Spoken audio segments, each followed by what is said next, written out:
is he really across the street like Errol has put in? They're not in the same. He's obviously there's a politics in boxing, but will he never fight a champion from this side? We don't know. Is that something that you want we don't possibly know. down the line? I've said this publicly before. I've never seen myself fighting Terance Crawford. The fact that he's moving up to 147 pounds now, just that alone is like, wow, like you hear big dog, but he's a true competitor, and that's what I love most about him. I actually enjoy watching Terance fight because it's fun to watch him.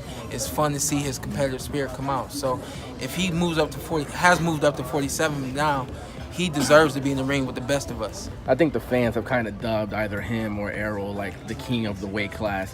If you win a belt, you equally have a claim to that throne. Yeah. How do you separate yourself from them and make the fans know, okay, I'm here just as well? It's all about the performance, I got to look better than Keith Thurman did against Danny Garcia. His only loss is to Keith Thurman. I have to look 10 times better than Keith. I look 10 times better than Keith. I win this title, and now you're really questioning, can these guys be Shawn Porter? So that's it. It's all about the performance. Shawn, I know you've been kind of frustrated with What's the up, Shawn? process of finally, getting a big fight. Have you been keeping up with the World Boxing Super Series at all? And that's at 135 pounds, right? Yeah, but the concept, the tournament concept, where the best okay. fight the best in over a year. You wish maybe that kind of thing had existed for you guys, like a proper tournament where you really do fight the best? You fought one of the guys. You fought Usyk, didn't you? Your father said you fought him. Who? Your father said you fought Usyk, who just won the cruiserweight. Okay, yeah. Yeah. I fought him way back in the day. And you beat him, correct? Yeah. Wow. We were like 17, I think. Yeah, and we fought. And it was you beat the undisputed cruiserweight champion. We were 165 pounds then, but Danny Jacobs I saw him in the 2016 games, I think, at heavyweight. And I was like, wow. It was either 12 games or the 16 games at heavyweight, and I was like, wow. But it's that part of professional boxing, I think, will always be you're treading on thin ice, because in the amateur program you can fight every night and still manage to take care of your body and things of that nature. Up here we do 12 rounds, no headgear, smaller gloves.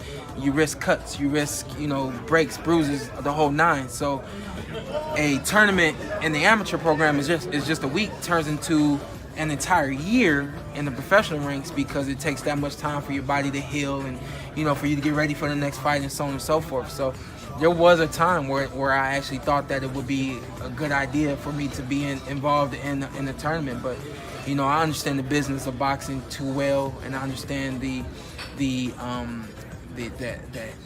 health of boxing too well to know that if you try to fight in a tournament, it may not go the way you expect it to go, and what happens after that. But don't you think it's like pretty gratifying at the end of it all? Because and they've shown it. You got to get to the end. That's the thing. They did it. Yeah, right? you got to get to the end. So definitely, it's very gratifying. I remember when Andre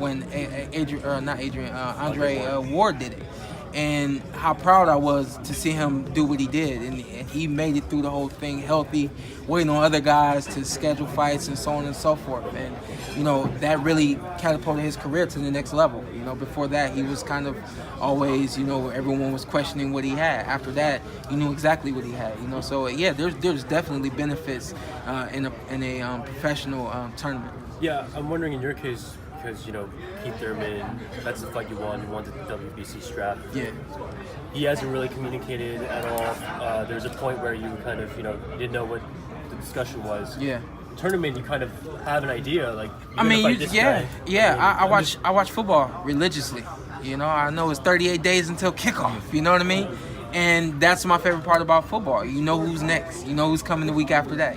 With boxing, it's bittersweet, because you never know who you're gonna get after this. So I've been told it's gonna be Errol Spence, but at this point I don't even know. So my number one objective is to win that title. How do you feel about Errol after the Mikey fight? He kind of took it with a grain of salt when they told him that you had eyes on him next, etc. He said, that before in the past you guys have always been scared to mention him, quote unquote, etc. How do you feel about his response Until you to. have a fight lined up. I just remember being there. You know, I remember being that guy before I even had the IBF title, saying guys that I wanted to fight, and you know, no one ever mentioning me or wanting to fight me. You know, because I was that young dog. You know, so he is in that position now. You know, or was in that position just before he grabbed his IBF title. You know, he was the guy saying, "I want to fight you, then I want to fight you, then I want to fight you."